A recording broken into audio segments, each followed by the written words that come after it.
Olá, meus queridos e queridas que nos acompanham em nosso canal do YouTube, especialmente a todos aqueles que nos acompanham em nossas atualizações em direito previdenciário. Como combinamos em nossa última atualização, hoje nós estaríamos falando do lúpus eritematoso sistêmico, fundamentando que esta doença é considerada grave e que pode prejudicar a capacidade de trabalho e até levar à morte. Antes de iniciarmos, eu gostaria de pedir a todos que nos acompanham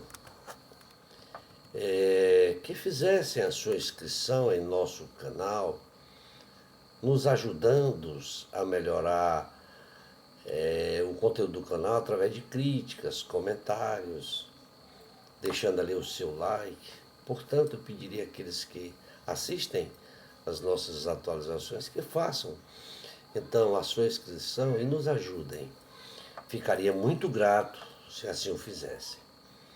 Bom, a doença citada, a lúpus eritematoso sistêmico, é uma doença inflamatória causada quando o sistema imunológico ataca seus tecidos. Os sintomas do lúpus, ele é causado principalmente por fatores genéticos que levam o sistema imunológico a produzir anticorpos que atacam células saudáveis do corpo, causando então inflamação em diversos órgãos. O lúpus eritematoso sistêmico, que é o LES, pode afetar articulações, pele, rins, células sanguíneas, cérebro, coração e até os pulmões. Tais sintomas variam, mas podem incluir a fadiga, dor nas articulações, manchas na pele e febre, podendo se agravar através de crises por alguns períodos e posteriormente a melhora. Embora não haja cura para esse tipo de doença, o lúpus, os tratamentos atuais, eles procuram melhorar a qualidade de vida do paciente pelo controle dos sintomas e pela diminuição das crises. Isso começa com modificações no estilo de vida, incluindo aí dieta e proteção contra o sol. Também outras medidas através de controle da doença incluem medicamentos como anti-inflamatórios e esteroides. Portanto, nada mais que razoável que esta doença seja inserida na relação de doenças graves que geram isenção de carência para fins de concessão de benefícios por incapacidade. Olhando por esse prisma, o segurado ele pode pleitear o benefício desde que a doença tenha provocado incapacidade para o trabalho. Além de que, em outras análises, que tenha o segurado se filiado ao regime geral da Previdência Social antes da manifestação da doença. No momento, existe um projeto de lei tramitando em caráter conclusivo para ser analisado pelas comissões de Finanças e Tributação e também de Constituição e Justiça e de Cidadania, nesse sentido. como já venho falando em outras atualizações, a própria TNU, a Turma Nacional de Unificação, ela possui entendimento de que, abre aspas, a relação de doenças graves possuem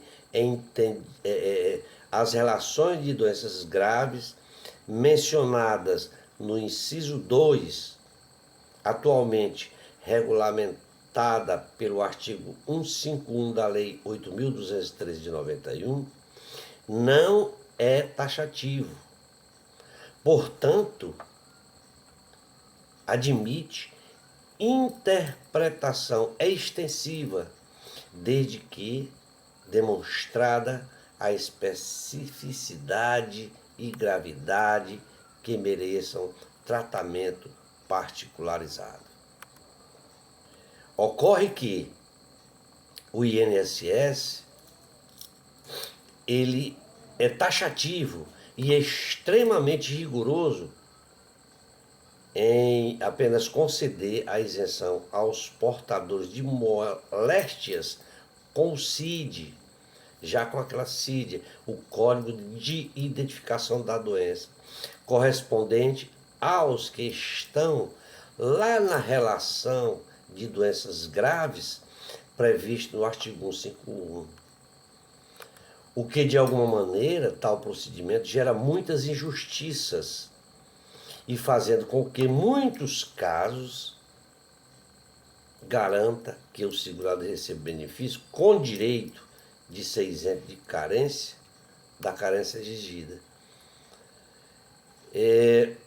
De modo que, em se entendendo que a relação de doenças graves e de conformidade com o entendimento da TNU, a Turma Nacional de Unificação, que para essa doença, especificamente, seria um rol extensivo.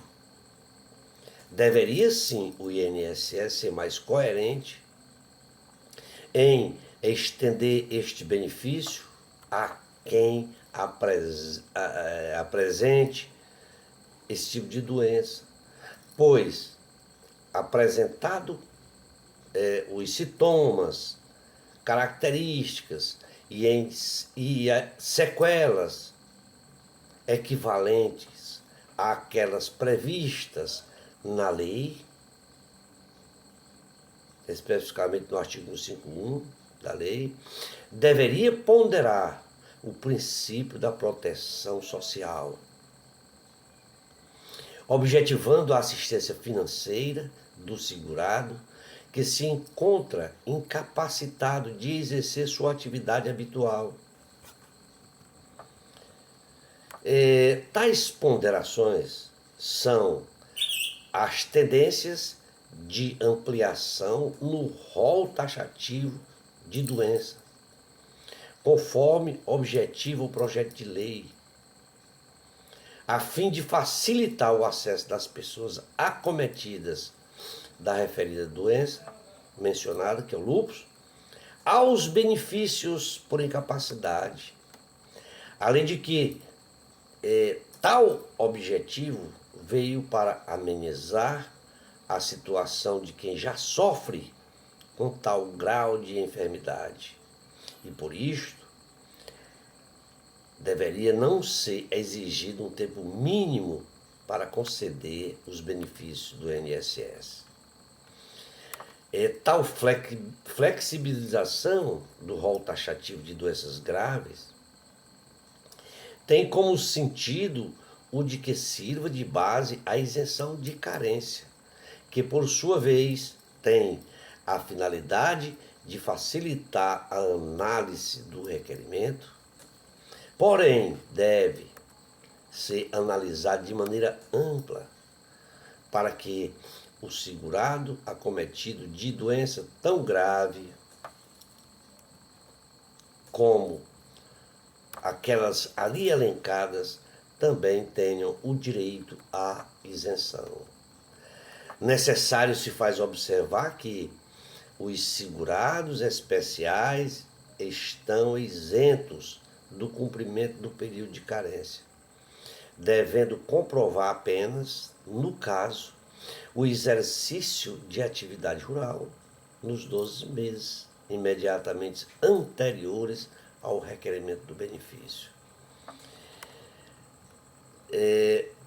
Temos que enfatizar que o grande objetivo da isenção da carência é de oportunizar que os segurados acometidos de moléstias, como as que constam na relação de doenças graves do artigo 151, acessem sem demasiadas restrições os benefícios por incapacidade, como o que se vê no propósito ou pelo propósito do projeto de lei 10.718 de 2018, que é o de ampliar a relação de doenças graves alencadas no referido artigo 151, inserindo mais doenças incapacitantes, gerando maior acesso aos benefícios.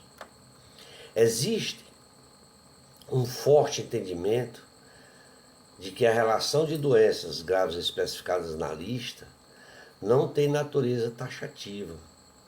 Isto é, significa dizer que, na hipótese de um segurado apresentar uma doença tão grave quanto aquelas que foram relacionadas na lista, também compartilhará da exclusão da necessidade de cumprir o período de carência. Dito isto, por se mostrar de extrema importância o tema, que diz respeito às isenções de carência para acesso ao benefício, e para que mais segurados possam buscar seus direitos e suprir a necessidade de afastamento diante de sintomas incapacitantes. Vamos ficar por aqui. Esperamos ter contribuído com todos vocês, de alguma forma ter contribuído. Prometemos que em breve nós estaremos falando sobre a inconstitucionalidade por omissão parcial do artigo 20, parágrafo 14 do LOAS, da Lei 8.742, quanto à violação ao princípio constitucional da isonomia. Obrigado a todos.